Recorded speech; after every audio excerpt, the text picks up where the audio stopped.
कि ना कोड़ियां कर मैं बाल तनई पिया साफ अंजाम नजरदा है।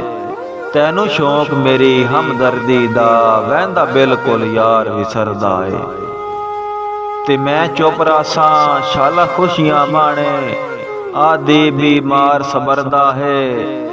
इंज कहीं नहीं छिक मेरा चन करनी जिवें हाँ यासीन दा ठरदा है। कि तू चंगा तेरे सज्जन चंगे तैनू सांवल चंगियां मत्ती। लजपाल बने लज प्यार दी पाले अल्लाह वास्ते सड़ ना गत्ती। ते तैन हिक दे सीनू याद आसी नहीं सज्जन दी कींदे लत्ती। मैं भी रोसा अपनी किस्मत नू तू ही चन अरमान नहीं वत्ती।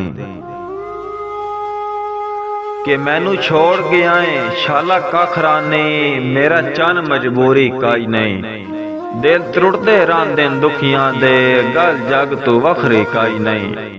ते मैं उस पासे कर मुंह वैसा जिद्दू बलदी लबसिया काई नहीं। यासीन निजा के वेख लिया है बां ढोल दी भजनी काई नहीं। कि जदां दुखियां नाल कुराड़ करेंदा है तेरे कुछ नहीं होंदा हानू। कहनू घाटे साड़ियां संगतां दे भैं जै के सेक आसान। ते दस्तूर है बुढ़दे बेड़े दी होंदी फिकारे ढेर मलानू। यासीन जे हर मकसूम जावे चुप करनी पौंदी है शानू।